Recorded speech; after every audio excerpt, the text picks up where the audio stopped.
Hello, नमस्कार, सुप्रभात, good morning. आशा करता हूँ आप सब अच्छे होंगे और आपकी स्टडी भी अच्छी चल रही होगी। तो आज हम डिस्कस करने वाले हैं पूरा वीकली करंट अफेयर जितना भी हमने पढ़ा है 24 फरवरी से लेके 1 मार्च तक का, और आज है 2 मार्च 2025। तो आज हम डिस्कस करेंगे पूरे वीक का करंट अफेयर को। तो अगर आप इस चैनल पे नए हो तो चैनल को जरूर सब्सक्राइब करना और मेरे साथ आखिर तक जुड़े रहना। आप हमारा व्हाट्सएप और टेलीग्राम ग्रुप ज्वाइन कर सकते हैं और प्ले स्टोर से एजुकेशन फैक्ट्री का ऐप डाउनलोड कर सकते हैं। इन सब का लिंक आपको वीडियो के डिस्क्रिप्शन में मिलेगा। तो डिस्कशन स्टार्ट करते हैं और जल्दी जल्दी रिवाइज करेंगे। और कमेंट करना कोई डाउट हो, और वीडियो को ज्यादा से ज्यादा अपने फ्रेंड सर्कल में शेयर करना और लाइक करना। ठीक है, आपने नोट्स वगैरह प्रॉपर बना लिए होंगे, और नहीं बनाए तो बनाते रहें। आपको पीडीएफ टेलीग्राम ग्रुप में मिल जाएगी, लिंक वीडियो के डिस्क्रिप्शन में है। तो देखते हैं वो कौन कौन से जो क्वेश्चन है जो हमने पूरे वीक में पढ़े हैं उनके बारे में डिस्कस करेंगे। तो आज का हमारा फर्स्ट क्वेश्चन क्या है। जनगणना हुई है, अभी अभी पक्षियों की गणना हुई 2025 में। भारत में सबसे अधिक पक्षी प्रजातियों के आधार पर अव्वल राज्य कौन सा है। तो अभी क्या बेटा, पक्षी गणना हुई है, जनगणना बोल सकते हैं, पक्षियों की गणना हुई है, और जिसमें 1000 प्लस क्या है प्रजातियां थी। और उस 1000 प्लस कुल मतलब टोटल भारत में 1000 प्लस थी, और 500 प्लस प्रजातियों की मैं बात करूं सिर्फ एक ही राज्य में पाई गई है। वो कौन सा राज्य है? पश्चिम बंगाल में क्या है, 500 प्लस पक्षियों की प्रजातियां मिली है। तो पहले नंबर, अव्वल का मतलब पहले नंबर पे सबसे ऊपर टॉप पोजीशन में कौन सा राज्य रहा है? तो वो रहा है पश्चिम बंगाल। ऑप्शन ए हमारा राइट आंसर होने वाला, option A is the right answer. नागरिक उड्डयन क्षेत्र में पायलटों के लिए इलेक्ट्रॉनिक्स कार्मिक लाइसेंस ईपीएल शुरू करने वाला दुनिया का दूसरा देश कौन सा बन गया? ईपीएल मतलब एक तरह का पायलट का लाइसेंस होता है। जो पायलट होते हैं ना, जो विमान उड़ाते हैं, ठीक है, जो नागरिक विमान अपन बात करते हैं, इनका पायलट का लाइसेंस होता है। जिस तरह अपन ड्राइविंग लाइसेंस बनाते हैं, ठीक है, मोटरसाइकिल या गाड़ी व्हीकल चलाने के लिए, इस तरह पायलटों का लाइसेंस होता है। जो कौन सा ईपीएल मतलब इलेक्ट्रॉनिक्स कार्मिक लाइसेंस शुरू कर दिया है। तो पहला देश कौन सा था जिसने इलेक्ट्रॉनिक्स के माध्यम से आपको लाइसेंस जारी करने वाला? विश्व का पहला देश चीन था। और सेकंड देश कौन हो गया है? भारत हो गया। मतलब अब आपको अपना जो लाइसेंस कार्ड है उसको फिजिकली या अपने पास में लेके रखने की जरूरत नहीं है। आप अगर उसको डिजिटली रूप में रख सकते हो अपने पास में, और डिजिटली ही वो जारी किया जाएगा, तो भी क्या वो मान्य होने वाला है। तो विश्व का दूसरा देश कौन बन गया है डिजिटल रूप से, इलेक्ट्रॉनिक्स के माध्यम से क्या है, लाइसेंस जारी करने वाला नागरिक उड्डयन के क्षेत्र के अंदर? तो वो बन गया भारत। ऑप्शन बी हमारा राइट आंसर होने वाला है, ऑप्शन बी इसका राइट होगा। ठीक है, क्योंकि ये क्वेश्चन काफी इंपॉर्टेंट है। 100% आपको कहीं ना कहीं कोई से कोई एग्जाम में, चाहे रेलवे हो, एसएससी हो, चाहे सेंट्रल लेवल का, स्टेट लेवल का, कहीं ना कहीं जरूर देखने को मिलेगा। चलते हैं नेक्स्ट क्वेश्चन की तरफ। और नेक्स्ट क्वेश्चन हमारा क्या है आज का? क्वेश्चन नंबर थर्ड की मैं बात करूं तो थर्ड नंबर क्वेश्चन कौन सा है? सोल लीडरशिप सम्मेलन 2025 में पहले संस्करण का उद्घाटन किसने किया? किसका बेटा? Sole leadership. और ये कहां पे हुई है, उसका उद्घाटन किसने किया है? मैं सोल लीडरशिप की बात करूं, सोल लीडरशिप इसका उद्घाटन किसने किया? हमारे प्रधानमंत्री द्वारा किया गया, पीएम द्वारा किया गया है, नरेंद्र मोदी जी द्वारा किया गया। किसके द्वारा? मोदी जी द्वारा, प्रधानमंत्री नरेंद्र मोदी द्वारा इसका उद्घाटन किया गया। और ये हुआ कहां पे था? ठीक है, तो इसका भारत मंडप में इसका उद्घाटन किया गया। मतलब भारत मंडप मतलब नई दिल्ली में क्या इसका उद्घाटन हुआ? कहां पे? नई दिल्ली में उद्घाटन हुआ था। उस टाइम और कौन प्रधानमंत्री यहाँ पे मौजूद थे? भारत के पीएम थे, और साथ में कौन थे बेटा? भूटान के पीएम भी यहाँ पे मौजूद थे। किसके? भूटान के प्रधानमंत्री भी क्या यहाँ पे मौजूद थे। ठीक है, इन दोनों ने मिलकर इसका उद्घाटन किया। ऑप्शन ए हमारा राइट आंसर होने वाला, option A is the right answer. Next, केंद्रीय वित्त मंत्रालय के पहले मुख्य आर्थिक सलाहकार कौन है? तो केंद्रीय वित्त मंत्रालय के पहले आर्थिक मुख्य सलाहकार की मैं बात करूं तो वो कौन है? ठीक है, तो और उन्होंने भारत सरकार ने मुख्य आर्थिक सलाहकार कौन थे हमारे? कौन थे पहले? मुख्य आर्थिक सलाहकार कौन थे? वी अंत नागेश्वरम थे। ठीक है, वी नागेश्वरम थे, जिनका कार्यकाल बढ़ा के इतना 2 साल कर दिया है। ठीक है, 2027 तक वो हो गया है।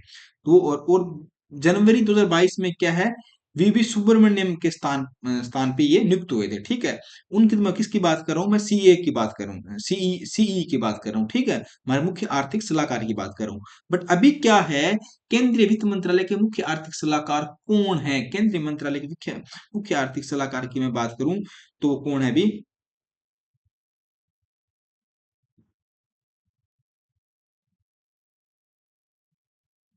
वो कौन है बेटा? वी अनंत नागेश्वरम। क्या है? वी अनंत नागेश्वरम क्या है? इसके मुख्य आर्थिक सलाहकार है। ठीक है, इसमें ऑप्शन में नहीं दे रखा, यहाँ एक ही जगह आप राइट कर सकते हो, ऑप्शन एक की जगह राइट कर सकते हो। ठीक है, वी अनंत नागेश्वरम क्या है? नागेश्वरन क्या है? हमारे मुख्य आर्थिक सलाहकार है, सीईए। ठीक है, सीईए है। ठीक है, इनका कार्यकाल बढ़ा के 2 साल, 2 साल और बढ़ाए 2027 तक क्या इनका कार्यकाल होने वाला है। तो कौन है? वी अनंत नागेश्वर। ठीक, हमारा राइट आंसर होने वाला है। अंतर्राष्ट्रीय मातृभाषा दिवस कब मनाया जाता है? अंतर्राष्ट्रीय मातृभाषा दिवस की मैं बात करूं तो ये हर साल कब मनाया जाता है? अंतर्राष्ट्रीय मातृभाषा दिवस मतलब जो अपनी मातृभाषा या लोकल लैंग्वेज है, मदर टंग है, उसको बढ़ावा देने के लिए अंतर्राष्ट्रीय मातृभाषा दिवस हर साल क्या बेटा 21 फरवरी को मनाया जाता है। अब की बार कब आया था? 21 फरवरी को आया, क्योंकि अंतर्राष्ट्रीय मातृभाषा दिवस की 25वीं वर्षगांठ थी। कौन सी?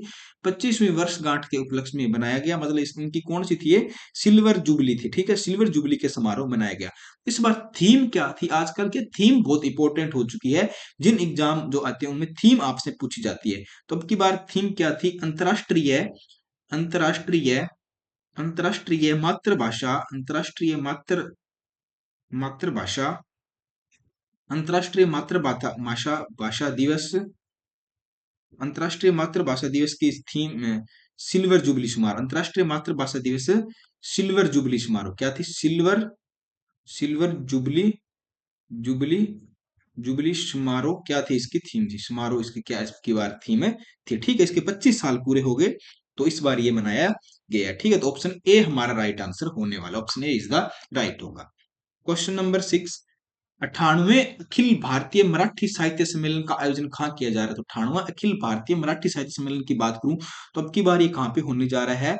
अब की बार इसका आयोजन कहाँ किया जाने जा रहा है? तो दिल्ली में इसका आयोजन हो रहा है। कहाँ पे? दिल्ली में। उसका उद्घाटन किसने किया? देश के प्रधानमंत्री पीएम द्वारा इसका उद्घाटन किया गया। और ये कब चला था? 21 से 23 फरवरी 2025 तक ये चला था। ठीक है, 21 से लेकर 23 फरवरी 2025 तक क्या इसका कार्यक्रम चला था। और दिल्ली में क्या है, काफी वर्षों बाद ये होने जा रहा है। तो ऑप्शन सी हमारा राइट आंसर होने वाला है। अली ए लिंगांग त्योहार किस जनजाति द्वारा मनाया जाता है?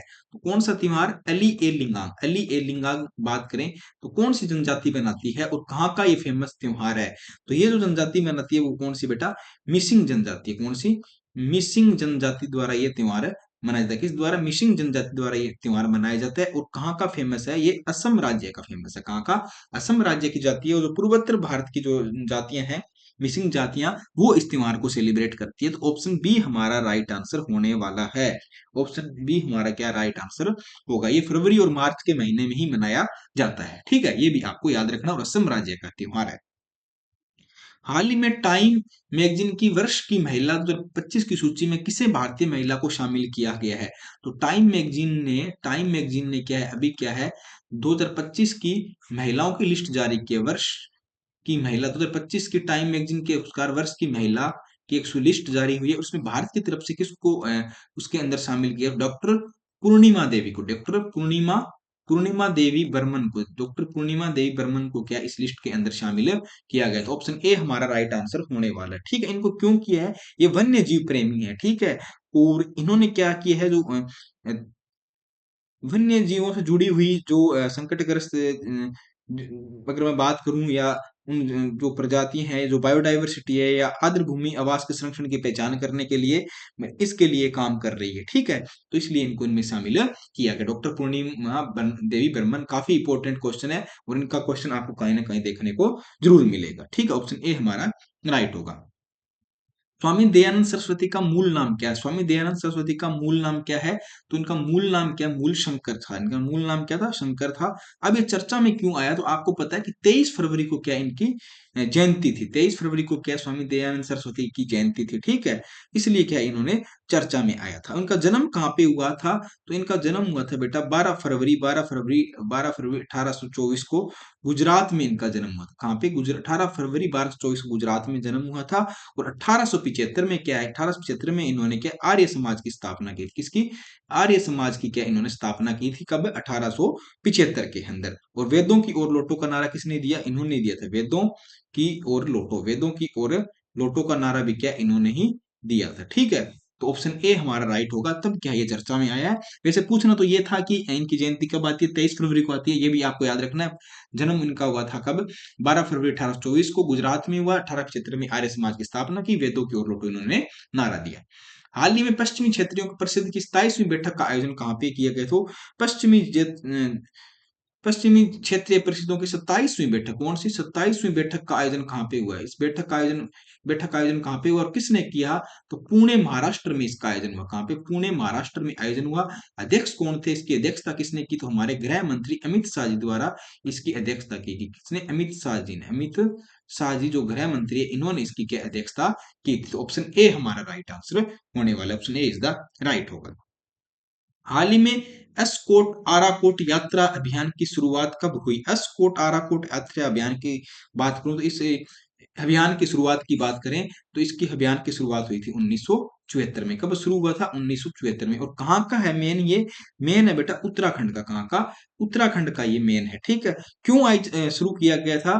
तो ये यात्रा क्या प्रत्येक 10 वर्ष बाद होती है। कितना? 10 वर्ष के अंतराल में होती है। कितने? 10 वर्ष के अंतराल में इसको आयोजन किया जाता है। कब? 10 वर्ष के अंतराल में इसका आयोजन किया जाता है। ठीक है। तो ये 1874 में शुरू हुई थी और 2024 में क्या है, इसके 50 वर्ष पूर्ण हो गए। 2024 में क्या 50 वर्ष क्या हो गए? पूर्ण हो गए। ठीक है। तो ऑप्शन बी हमारा क्या है? राइट आंसर होने वाला, option B is the right होगा। अंतरराष्ट्रीय कला प्रदर्शनी आयोजन भारत के किस शहर में किया जा रहा है? तो अंतरराष्ट्रीय कला प्रदर्शनी की बात करूं और इसका आयोजन कहाँ पे किया जा रहा है? भारत के हैदराबाद में। कहाँ पे बेटा? हैदराबाद में क्या इसका आयोजन किया जा रहा है? कब से कब तक चलने वाला है और क्यों किया जा रहा है? तो जो कला है उनकी जो प्रदर्शनी इस पे लगाई गई है और उसको क्या बढ़ावा देने को लिए अलग अलग तरह जगह से क्या है इसमें जो कला जो अपन बात करें आर्किटेक्चर या कलाकार लोग हैं जो अपनी प्रदर्शनियों को लेके यहाँ पे शामिल हो रहे हैं। तो हैदराबाद में इसका आयोजन किया जा रहा है। ऑप्शन क्या होगा? सी हमारा राइट होगा। भारत का पहला वन्य जीव बायो बैंक कहाँ पे स्थापित हुआ है? भारत का पहला वन्य जीव बायो बैंक की बात करें तो वन्य जीव बायो बैंक की मैं बात करूं तो कहाँ पे हो रहा है? दार्जिलिंग। कहाँ पे शुरू हो रहा है? दार्जिलिंग में। कहाँ पे? 1 सेकेंड, ऑटोमेटिक हो गए। 1 सेकेंड। भारत का पहला वन्य जीव बायो बैंक कहाँ पे स्थापित किए जा रहा है? कहाँ पे हो रहा है? दार्जिलिंग में। कहाँ पे शुरू होने जा रहा है? दार्जिलिंग में ये शुरू होने जा रहा है। ठीक है।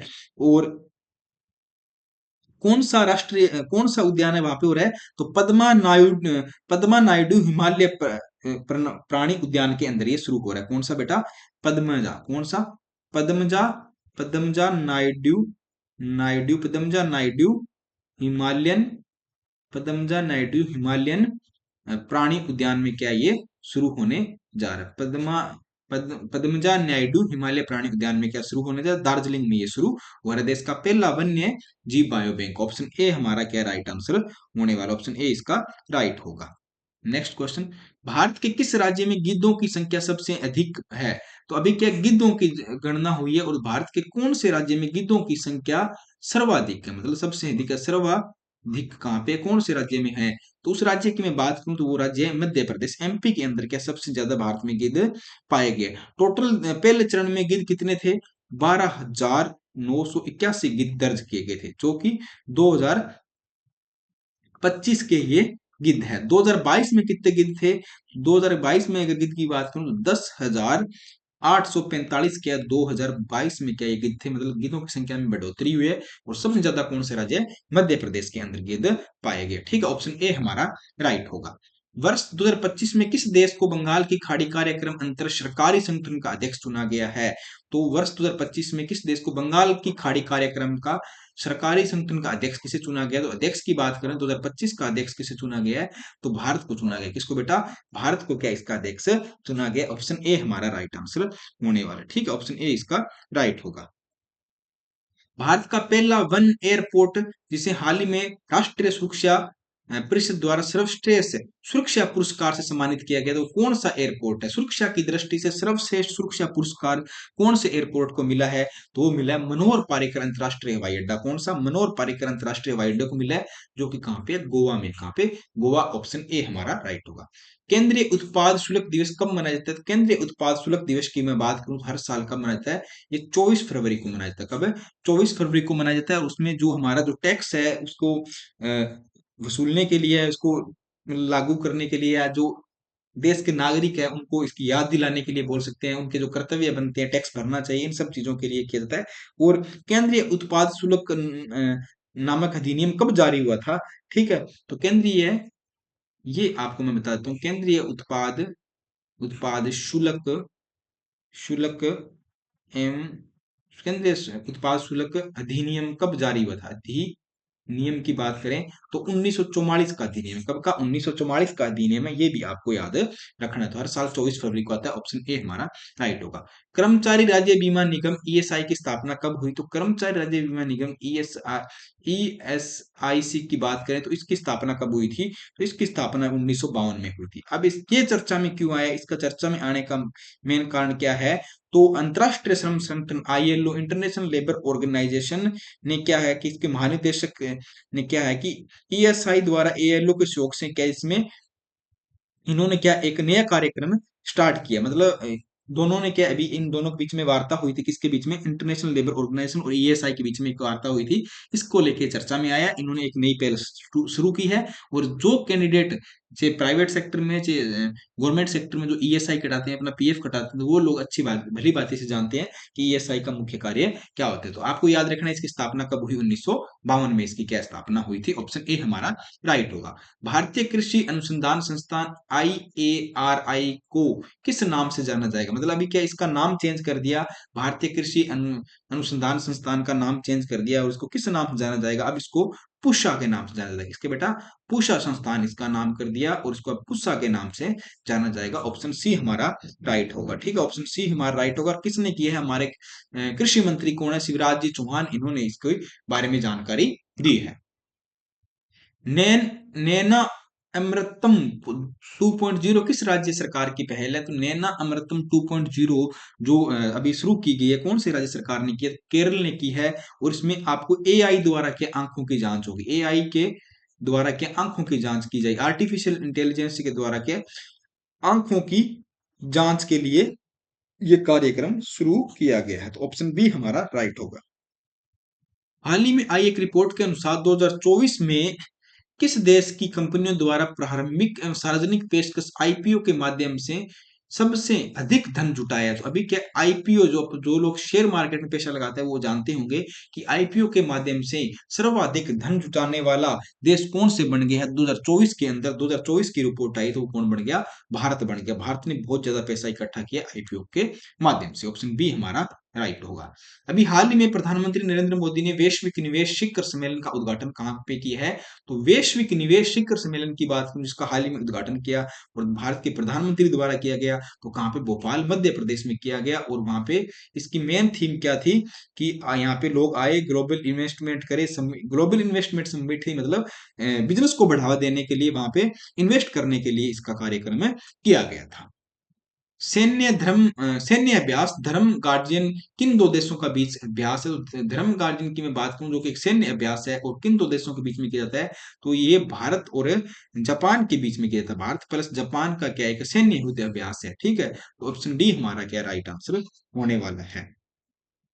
Uganda international challenge 2025 badminton championship का पुरुष का एकल का खिताब किसने यूए की किसने जीता है? किसने जीता है? ठीक है, किसने जीता है? तो Uganda international challenge 2025 badminton championship पुरुष एकल का खिताब की बात करें तो किसने जीता है? ये मनराज सिंह ने जीता है। किसने बेटा? मनराज सिंह ने जीता। और ये इनका संबंध कहां से? इंडिया से इनका संबंध है। ऑप्शन ए हमारा राइट होगा। निम्नलिखित में से किसे वित्तीय साक्षरता सप्ताह लॉन्च किया? तो वित्तीय साक्षरता सप्ताह की मैं बात करूं तो किसने लॉन्च किया है? ये आरबीआई ने किया। किसने? भारतीय रिजर्व बैंक ने किया है। और उसमें क्या महिलाओं और जो लड़कियां हैं इनको समर्थ बनाने के लिए, उनको सशक्त बनाने के लिए, उनको फाइनेंशियल इंप्रूवमेंट करने के लिए, उनके लिए ये कार्यक्रम या वित्तीय साक्षरता सप्ताह लॉन्च किया गया। किसके द्वारा? आरबीआई द्वारा। ऑप्शन ए हमारा राइट होगा। आईएसएल विजेता शील्ड का विजेता कौन से टूर्नामेंट के लिए क्वालिफाई करा है? ठीक है, तो किसके लिए बेटा? आई एस एफ आईएसएल की बात करते हैं। किसकी? आईएसएल, सॉरी, आईएसएल विजेता। ठीक है, इसके लिए क्वालिफाई किसने किया? तो क्वालिफाई करने वाले कौन है इसके अंदर है? तो किसने किया? एएफसी ने किया। किसने बेटा? एएफसी चैंपियंस लीग ने क्या इसमें क्वालिफाई किया? एएफसी चैंपियंस चैंपियंस लीग ने क्या इसके अंदर चैंपियंस लीग्स ने चैंपियन लीग्स 2 ने क्या इसके अंदर क्वालिफाई किया? ऑप्शन सी हमारा राइट होगा। माउंट उडुको ज्वालामुखी कहाँ स्थित है? माउंट उडुको ज्वालामुखी की मैं बात करूं तो ये कहाँ पे है? ये ज्वालामुखी अभी क्या इंडोनेशिया में पाई गई है। कहाँ पे? इंडोनेशिया में क्या ज्वालामुखी फटने के कारण क्या चर्चा में आ गई है।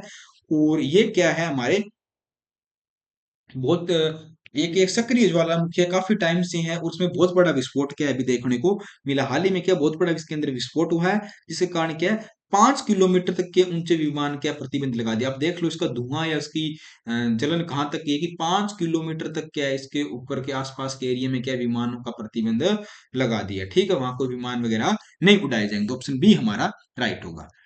राष्ट्रीय धन्वंतरी आयुर्वेद पुरस्कार किस मंत्रालय द्वारा दिए जाते हैं? तो राष्ट्रीय धन्वंतरी आयुर्वेद पुरस्कार की बात करूं तो ये आयुष मंत्रालय द्वारा दिया जाता है। और किसको दिया जाता है? डॉक्टर लोग को दिया जाता है, जो चिकित्सक है उनको दिया जाता है। अब की बार कितने डॉक्टरों को मिला? 3 डॉक्टरों को ये अवार्ड दिया गया। 3 डॉक्टर लोग को ये अवार्ड मिला है। तो ऑप्शन बी हमारा राइट होगा। प्रोफेशनल स्पेस एसोसिएशन का मुख्यालय कहाँ है? प्रोफेशनल स्पेस एसोसिएशन के मुख्यालय की बात करें तो उसका मुख्यालय कहाँ पे है? इंग्लैंड के अंदर। कहाँ पे है? इंग्लैंड के अंदर है। ऑप्शन ए हमारा राइट होगा। संयुक्त राष्ट्र महिला शांति निकेतन के लिए पहला सम्मेलन कहाँ आयोजित हो रहा है? तो संयुक्त राष्ट्र शांति महिला शांति निकेतन के लिए बात करूं जो शांति सैनिकों के लिए, संयुक्त राष्ट्र महिला शांति सैनिकों के लिए पहला सम्मेलन कहाँ पे होने जा रहा है?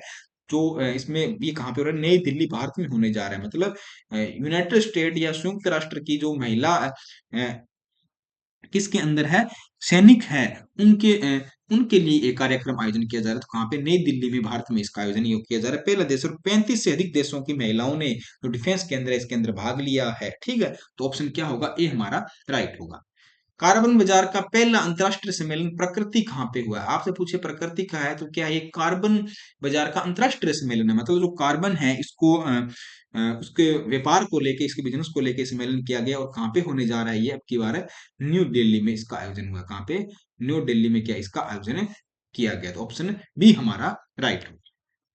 14वें एशियाई स्नूकर चैंपियनशिप में पुरुषों का खिताब किसने जीता है? तो 14वें एशियाई स्नूकर चैंपियनशिप की बात करूं, अगर जब स्नूकर की बात आ जाए तो सबसे फेमस खिलाड़ी, जब आप कुछ भी पता नहीं हो तो पंकज आडवाणी आप इसमें लगा सकते हो। भारत में स्नूकर में सबसे ज्यादा फेमस खिलाड़ी कौन है? पंकज आडवाणी। और मोस्टली अवार्ड क्या स्नूकर से संबंधित चैंपियनशिप के यही जीतते हैं। ठीक है, तो ऑप्शन डी हमारा राइट होगा। सरस आजीविका मेले 2025 का 25 का आयोजन कब से कब तक किया जा रहा है? तो सरस आजीविका मेले 2025 का आयोजन अब की बार नोएडा में होने जा रहा है। 5वें क्रम का 5th संस्करण का है, नोएडा में होने जा रहा है। और कब से कब हो रहा है? तो इसका आयोजन 21 से लेके 10 मार्च तक हो रहा है। 21 फरवरी से लेके 10 मार्च 2025 तक इसका आयोजन हो रहा है।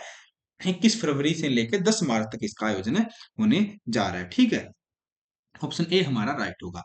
मायाधर राउत किस शास्त्रीय नृत्य के महान आचार्य थे? हाल ही में क्या मायाधर राउत का निधन हो गया। और ये उड़ीसी नृत्य के या उड़ीसी शास्त्रीय नृत्य के महान आचार्य थे। किसके बेटा? उड़ीसी नृत्य के ये महान आचार्य थे। ऑप्शन सी हमारा राइट होगा। वीर सावरकर की पुण्यतिथि कब मनाई गई? तो हाल ही में क्या वीर सावरकर की पुण्यतिथि आई थी, तो उनकी पुण्यतिथि कब मनाई जाती है? तो 26 फरवरी को इनकी पुण्यतिथि मनाई जाती है। कब? 26 फरवरी को इनकी पुण्यतिथि मनाई जाती है। तो क्या होगा? ऑप्शन क्या होगा? ऑप्शन सी हमारा राइट होगा। हाल ही में किसे ब्रिटेन का प्रतिष्ठ नाइटहुड सम्मान से सम्मानित किया गया? तो ब्रिटेन के प्रतिष्ठ जो अवार्ड है, नाइटहुड की उपाधि अब किसे दी गई है? नाइटहुड अवार्ड की मैं बात करूं किसे मिला है? सुनील भारती मित्तल को, जो एयरटेल के बात करें जो मालिक है या जो सीईओ है या फाउंडर है, जो अध्यक्ष है, कौन है? सुनील भारती मित्तल को अवार्ड दिया गया। ऑप्शन डी हमारा राइट होगा। अभी हाल ही में जर्मनी के नए चांसलर कौन बने हैं? तो जर्मनी के नए चांसलर की बात करूं, जिस तरह हमारे देश में प्रधानमंत्री होते हैं सबसे मेन, उसी तरह जर्मनी में क्या होता है? चांसलर होता है। और नए चांसलर अब की बात जर्मनी के कौन बने हैं? तो वो बने फेडरिक मर्ज बने। कौन बेटा? Frederick merge. ऑप्शन ए हमारा राइट आंसर होने वाला कौन? फेडरिक मर्ज बने। नेक्स्ट क्वेश्चन, किस राज्य सरकार ने स्कूली बच्चों के लिए शिक्षा संजीवनी बीमा योजना नामक एक दुर्घटना बीमा योजना शुरू किया? तो अभी क्या राजस्थान की राज्य सरकार ने क्या स्कूली बच्चे हैं उनके के लिए एक दुर्घटना बीमा योजना शुरू की। और बच्चों के लिए कितनी होगी ये? जो सरकारी स्कूल के बच्चे हैं उनको तो क्या 1 लाख का मिलेगा बीमा। और उनके अभिभावक है, उनके पेरेंट्स है, अभिभावक को कितना मिलेगा? 1,35,000 का क्या ये बीमा मिलने वाला था। किसने शुरू किया है? शिक्षा संजीवनी बीमा योजना किसने किया? राजस्थान सरकार ने किया। ऑप्शन क्या होगा? बी हमारा राइट होगा, और उदयपुर से शुरू की गई है। भारत में एकीकृत प्रशिक्षण रेंज कहाँ स्थित है जहां मिसाइल का परीक्षण किया गया? तो अभी हाल ही में ये क्यों पूछा गया है? तो अभी क्या मिसाइलों के परीक्षण की बात करूं तो चांदीपुर उड़ीसा में उसका परीक्षण किया गया, जो कि कहाँ पे? चांदीपुर उड़ीसा में हुआ। ठीक है, अब कौन सी मिसाइल थी? वो मिसाइल थी NASMSR, मतलब एक शॉर्ट रेंज की मिसाइल का परीक्षण किया गया चांदीपुर उड़ीसा में, जो एंटीशिप मिसाइल है। ठीक है, एंटीशिप मिसाइल है, और नेवी के इसको ये सौंपी गई है। किसको? नेवी के को सौंपी गई है। ठीक है, डीआरडीओ ने इसका परीक्षण किया। किसने? डीआरडीओ ने इसका परीक्षण किया। डीआरडीओ ने क्या इसका परीक्षण किया? ये भी आपको ध्यान रखना है। तो ऑप्शन सी हमारा राइट होगा। स्पेरेक्स स्पेस टेलीस्कोप की कार्य अवधि क्या है? अभी क्या है? स्पेरेक्स स्पेस टेलीस्कोप क्या लॉन्च किया गया, उसकी कार्य अवधि क्या है? तो ये फाल्कन 9 से लॉन्च किया। किससे बेटा? फाल्कन 9 आपको पता है काफी चर्चा में है। फाल्कन 9 से लॉन्च किया गया, तब ये पूछा जा रहा है क्वेश्चन। और इसकी कार्य अवधि क्या है? कितने टाइम तक काम करेगा? 2 साल तक ये काम करने वाला है। ठीक है, ठीक है, 2 साल नासा ने लॉन्च किया है। यूएसए का प्रोजेक्ट है। किसने? नासा ने इसको लॉन्च किया है। ठीक है, ऑप्शन ए हमारा राइट होगा। चंद्रशेखर आजाद की पुण्यतिथि कब मनाएगी? तो अभी क्या हाल ही में चंद्रशेखर आजाद की पुण्यतिथि आई थी। उनकी पुण्यतिथि कब आती है? 27 फरवरी को आती है। कब है? 27 फरवरी के हमारा राइट आंसर होगा। Option A is the right. युद्धोपोत तमाल किस देश के शिपयार्ड में बनाया गया है? युद्धोपोत तमाल की बात करूं तो अभी क्या है? नौसेना को क्या नया युद्धपोत मिल गया। कौन सा? तमाल नाम से। कौन सा? तमाल नाम से मिल रहा है। और ये क्या है? शिप यार्ड है, और जल्द ही क्या अपने नौ इंडियन नेवी के अंदर के शामिल कर लिया जाएगा। तो ये रूस के सहयोग से बनाया। किसके बेटा? रूस के सहयोग से बनाया गया। ऑप्शन ए हमारा राइट होगा। हाल ही में डीजीसीए ने मध्य प्रदेश के किस हवाई अड्डे को 3C या VFR श्रेणी के तहत सार्वजनिक हवाई अड्डे का लाइसेंस प्रदान किया है? तो मध्य प्रदेश के कौन से हवाई अड्डे को ये लाइसेंस दिया गया है? तो मध्य प्रदेश का जो दतिया हवाई अड्डा है उसको ये लाइसेंस दिया। किसको बेटा? दतिया हवाई अड्डे को लाइसेंस मिला है। ऑप्शन बी हमारा राइट होगा।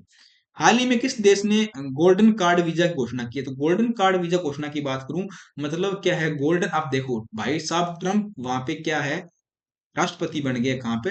Donald Trump. ठीक है, कहाँ पे? अमेरिका के, यूएसए के राष्ट्रपति। और उनका ये बिजनेसमैन आदमी, और बिजनेसमैन आदमी को क्या चाहिए? पैसा चाहिए। कहीं से पैसा आया चाहिए। उनको पता है कि विश्व भर में क्या अमेरिका में लोग बहुत ज्यादा आना चाहते हैं। जिन लोगों के पास पैसा है तो वो अमेरिका में आके एंजॉय करना चाहते हैं, मतलब वहां रहना चाहते हैं, वहां की नागरिकता लेना चाहते हैं। और अमेरिका की नागरिकता बहुत मुश्किल है मिलना। तो इनको पता है कि जैसे बिलियनर या मिलीनियर्स जिनके पास पैसा है डॉलरों में, जो जैसे इंडिया के कुछ लोग हैं, चाइना के कुछ लोग हैं, तो वो क्या है यहाँ से अमेरिका शिफ्ट होना चाहते हैं। ठीक है, उन लोगों के लिए डोनाल्ड ट्रंप ने, भाई साहब ने, पता है क्या घोषणा की? कि आप गोल्डन कार्ड वीजा हमारे देश से ले सकते हो। लगभग आपको क्या एक नागरिकता के लिए कितने? 44 करोड़ रुपए चुकाने। कितने? 44 करोड़ रुपए चुकाओ, आपको हमारे देश की नागरिकता मिल जाएगी, और आप यहाँ पे रह सकते हो। ठीक है, तो इनको पैसा कमाना है, किसी तरह से कमाए, तो अपने देश के लिए पैसा कमा रहे हैं। इन्होंने गोल्डन कार्ड वीजा घोषणा शुरू की है। ऑप्शन ए हमारा राइट होगा। अभी हाल ही में सेबी के नए अध्यक्ष कौन बने हैं? तो सेबी के नए अध्यक्ष की मैं बात करूं तो तुहिन कांता पांडे क्या सेबी के नए अध्यक्ष बने हैं। वो सेबी का मुख्यालय कहाँ पे है? मुंबई में है। सेबी की स्थापना कब? 1988 में हुई। अधिनियम कौन सा था? 1992 का था। और किसका स्थान लेने वाले? ये माधुरी बुच का स्थान लेने वाले। ठीक है, तो ऑप्शन सी हमारा राइट आंसर होने वाला है। विश्व एनजीओ दिवस कब मनाया जाता है? विश्व एनजीओ दिवस की बात करूं तो हर साल विश्व एनजीओ दिवस क्या है? 27 फरवरी को मनाया जाता है। कब है? 27 फरवरी। ऑप्शन बी हमारा राइट होगा। न्यू न्यूकुम यूलो उत्सव भारत के किस राज्य में मनाया जाता है? न्यूकुम यूलो उत्सव की बात करूं तो भारत के अभी हाल ही में अरुणाचल प्रदेश में मनाया गया। उसका उद्घाटन किसने किया? भारत के उपराष्ट्रपति जगदीप धनखड़ द्वारा क्या इसका उद्घाटन किया गया था। ठीक है, तो इसलिए चर्चा में आ गया। ऑप्शन ए हमारा राइट आंसर होने वाला है। राष्ट्रीय विज्ञान दिवस कब मनाया जाता है? राष्ट्रीय विज्ञान दिवस 28 फरवरी को मनाया जाता है। और किसको याद करते हुए मनाया जाता है? तो एन चंद्रशेखरन को याद करते हुए, जो हमारे चंद्रशेखर रमन है, जिन्होंने सीवी रमन प्रभाव की खोज की थी। ठीक है, जो ठीक है रमन प्रभाव जिनकी खोज की थी, रमन प्रभाव की खोज की थी, इसको इसलिए क्या है, और इनको नोबेल पुरस्कार भी मिला था। कब है? 1930 में क्या है उनको नोबेल पुरस्कार भी मिला था। इसलिए क्या हर साल क्या है 28 फरवरी को क्या साइंस दिवस या राष्ट्रीय विज्ञान दिवस मनाया जाता है। अंतर्राष्ट्रीय रेडियो जीव विज्ञान सम्मेलन का आयोजन किस संस्था द्वारा किया जा रहा है? तो अंतर्राष्ट्रीय रेडियो जीव विज्ञान सम्मेलन की बात करूं तो अब की बार इसका आयोजन किस संस्था द्वारा किया जा रहा है, कौन कर रहा है? तो इसका आयोजन कौन कर रहा है? INMAS DRDO द्वारा किया जा रहा है। किसके द्वारा? INMAS DRDO द्वारा इसका आयोजन किया जा रहा है। ऑप्शन ए हमारा राइट होगा। समुद्री विकास कोष के तहत कितना धन आवंटित किया गया? तो अभी बजट आया था, आपको बताया बजट में अलग अलग तरह की घोषणा की गई थी। तो समुद्र का विकास के लिए कितने कोष का धन आवंटित किया गया? सरकार कितना पैसा खर्च करने वाली इसके अंदर? तो कितना? 25,000 करोड़ रुपए सरकार खर्च करे। कितना? 25,000 करोड़ सरकार रुपए खर्च करने वाली। ऑप्शन बी हमारा राइट होगा। जहान ए खुसरो 2025 महोत्सव का उद्घाटन किसने किया है? जहान ए खुसरो 2025 महोत्सव का उद्घाटन किसने किया है? तो इसका उद्घाटन अभी किसके द्वारा किया गया? हमारे देश के प्रधानमंत्री नरेंद्र मोदी जी द्वारा इसका उद्घाटन किया गया था। ठीक है, तो कहाँ पे हुआ था? नई दिल्ली में इसका उद्घाटन किया गया। कहाँ पे? नई दिल्ली में उद्घाटन हुआ। ऑप्शन ए हमारा राइट होगा। आयुष मंत्रालय की स्थापना कब हुई? तो आयुष मंत्रालय की मैं स्थापना की बात करूं तो इसकी स्थापना 2014 में की गई थी। ठीक है, कब की गई थी? 2014 में इसकी स्थापना की थी। ऑप्शन डी हमारा राइट होगा। सशक्त भारत पत्रिका किस मंत्रालय की अर्धवार्षिक हिंदी पत्रिका है? कौन सी बेटा? सशक्त भारत। सशक्त भारत पत्रिका की बात करें, ये पत्रिका कौन से मंत्रालय की पत्रिका है? ठीक है, ये क्या है? पत्रिका है। ठीक है, न्यूज़पेपर है और ये मैगजीन है, न्यूज़पेपर है। तो कौन से मंत्रालय के है? तो ये है बेटा रक्षा मंत्रालय की एक अर्धवार्षिक पत्रिका। ठीक है, रक्षा मंत्रालय की पत्रिका है। ऑप्शन बी हमारा राइट होगा। विश्व नागरिक सुरक्षा दिवस कब मनाया जाता है? विश्व नागरिक सुरक्षा दिवस की बात करें तो हर साल विश्व नागरिक सुरक्षा दिवस 1 मार्च को मनाया जाता है। इसमें नागरिकों के अधिकार है, जो मानव निर्मित आपदाएं हैं या जो नागरिक की सुरक्षा है, ठीक है, इन सबको ध्यान में रखते हुए मनाया जाता है। अब की बार की थीम क्या थी? थीम याद रखना क्या थी? अब की बार की थीम क्या थी? थीम की मैं बात करूं, 2025 की थीम क्या? नागरिक सुरक्षा, नागरिक सुरक्षा, नागरिक सुरक्षा, नागरिक सुरक्षा और जनसंख्या, नागरिक सुरक्षा, जनसंख्या, जनसंख्या की सुरक्षा गारंटी। नागरिक सुरक्षा, जनसंख्या की सुरक्षा गारंटी क्या की बार थीम थी? थीम आपको पता होना बहुत जरूरी है। तो ऑप्शन बी हमारा राइट होगा।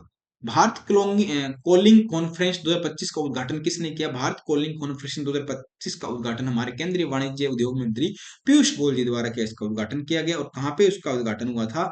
तो इसका उद्घाटन हाल ही में मुंबई में किया गया। कहाँ पे? मुंबई में क्या इसका उद्घाटन किया गया। ठीक है, ऑप्शन सी हमारा राइट होगा। तीसरा, SABA महिला चैंपियनशिप के विजेता कौन है? तो तीसरा SAB महिला चैंपियनशिप विजेता की मैं बात करूं तो कौन रहा है अब की बार विजेता? तो कौन है? भारत इसका विजेता रहा है। कौन है? भारत इसका विजेता रहा है। ठीक है, और कहाँ पे इसका आयोजन हुआ था? नई दिल्ली में क्या इसका आयोजन किया गया? कहाँ पे? नई दिल्ली में इसका आयोजन किया गया था। तो कौन होगा? ऑप्शन ए हमारा क्या है राइट आंसर होने वाला? Option A is the right answer होगा। तो ये हमारे आज के पूरे वीक के MCQ थे। उम्मीद करता हूँ आप पसंद आए हो, समझ भी आए होंगे और इनको जल्दी जल्दी रिवाइज करना है। डेली आप नोट्स बनाते ही हो और PDF आपको टेलीग्राम ग्रुप में मिल जाए। कल सुबह फिर मिलते हैं 8 बजे नए क्वेश्चनों के साथ। अपनी पढ़ाई को जारी रखें। जय हिंद, धन्यवाद।